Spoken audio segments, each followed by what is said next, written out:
All right, Chad Hasty Show News Talk, KFYO. Let's go to the phones. And GOP strategist Matt Mackowiak joins us this morning. Hey, Matt, what's going on today?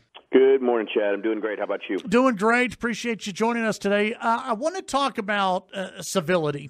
That seems to be a topic that some people are getting into. From over the weekend, you had Sarah Sanders, who was thrown out of a restaurant because her name was Sarah Sanders and she works for Donald Trump. You had Maxine Waters, who it turns out, I thought it was a campaign rally. It turned out to be a toy drive, was talking about targeting Trump cabinet members. I mean, where are we going right now with this? Are we heading towards, I hate to say it, but even more violent confrontations in the future if we keep going down this road? Boy, it's in some ways a very scary time in the country because of the anger that's out there, and Trump derangement syndrome is a real phenomenon. You would hope that most people, or maybe even all people, could disagree with the administration's policy without trying to act upon it in a physical or threatening way. And so far, it's true, we haven't seen anything that's really been violent, but it's not just the situation of Sarah Sanders being thrown out of a restaurant, which is certainly the restaurant's right to do, but also in very poor taste, I think. It's also that you've had, I think, two administration officials just in the last week that were kind of jeered and yelled at by Trump administration opponents, in the DHS Secretary Kirstjen Nielsen and then the senior administration official Stephen Miller. So, look, it's a deeply irresponsible thing for Congresswoman Maxine Waters to say. All it takes is some deranged individual to see encouragement like that and to act upon it, and we've gone beyond someone getting kicked out of a restaurant to perhaps a violent situation. So we've got to get back to civility. We've got to get back to debating issues and not challenging the patriotism and decency of people who are on the other side. Well, I mean, you look at right around this time last year, you had the guy who opened fire on the congressional Republicans who were practicing for a baseball game. You had that happened. And Trump derangement syndrome was around then, but it just seems like right now it's been dialed up a few different notches, and we're in a really dangerous time, I think. That's no question. I was thinking about that, and I think if I remember correctly, the person that went through that was behind the shooting was a Bernie Sanders supporter, and so who knows? We don't know what causes someone to act on something that's in their mind, to act violently on something that's in their mind. And so we have to, anyone who's in the public eye, anyone who has a platform, has to be careful. It's perfectly fine to organize protests. It's perfectly fine to criticize. Those things are all well within the bounds, of decent democratic debate. But you just have to be more careful. I mean, Maxine Waters, I don't believe was probably intending to bring on violence against Trump administration officials. But if someone misheard it or someone took it in a different way, that would be a horrible thing for the country, and it would divide the country even more, and it would be horrible for whoever's affected. So we just, I don't know how this gets better. It feels like it has to get worse before it can get better, and that's a very scary thing. Yeah, absolutely. And you're not worried about the sane people. You're not worried about the folks who understand. She is talking about just yelling at some people or booing some people. You're worried about the insane people who take it in the wrong way. Matt, there's a CBS poll out. 51% of Americans believe a border wall is a good idea. And also, it looked like a majority of Americans from this CBS poll favored sending people back home to their home countries if they cross the border illegally. And this poll was done after all this discussion about what was going on about separating families. What do you make of that?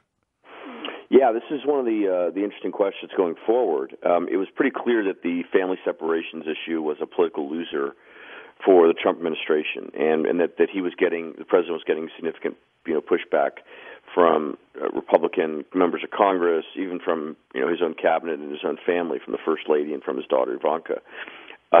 It's not clear to me that the broader position of prosecuting those who enter the country illegally has the same challenges that the separation issue does. In fact, I think the zero tolerance policy is a winner. I think the family separation issue is a loser. And so from a political standpoint, I think it benefited Republicans, mitigating the downside of the separation issue, that the president was willing to backtrack on that policy and sign the executive order.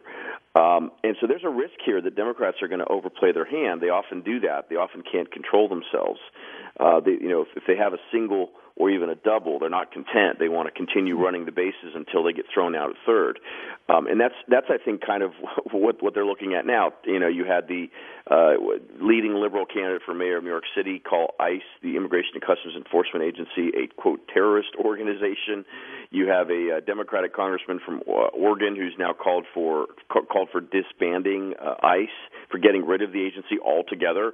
I mean, this is kind of fairly ridiculous, and so and it's there just is a risk that it's just like we all predicted, or many of us predicted, if Trump did this executive order, and who knows if it'll withstand a court challenge, but he did this executive order. Within minutes, you had Democratic politicians, including Beto O'Rourke, who were out on Twitter and other platforms saying, "Oh, wait a minute, we don't need to put families in detention. This is not good enough. We need to release everybody." Right. First it was, we can't separate the children and the parents, and so then when the president says, "Okay, I'll move in your direction. We'll keep the families and the children together," the goal, they moved the goalposts and now say that no one should be detained. I mean, Democrats often complain if a Republican in a campaign setting or somewhere says that they support open borders, and so it makes you wonder, well, if they don't support open borders, what do they truly, support in terms of border security? They're against the wall. They're against, more funding for border security. They're against zero tolerance. They're against prosecutions of adults who come here illegally. Like, what are they for?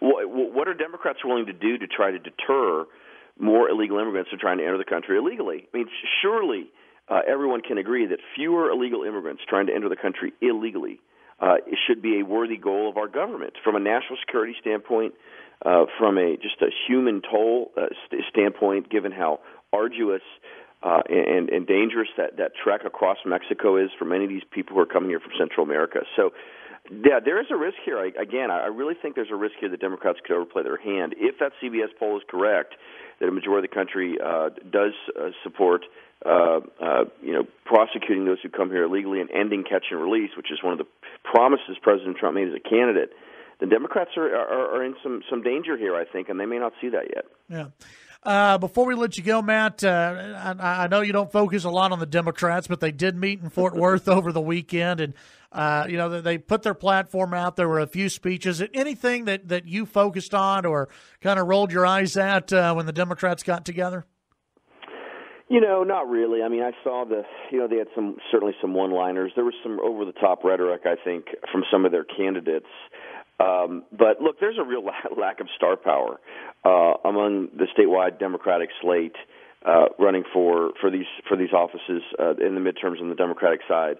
The closest thing they have to a star is Beto O'Rourke, who has attracted crowds around the state, but he still, I think, remains at least 5% and probably 10% or more behind Ted Cruz. But no, their convention is a very small comparison to the Republican convention in Texas, and I still come back to this question of, do Democrats understand how hard it is to get elected statewide in Texas as a Democrat?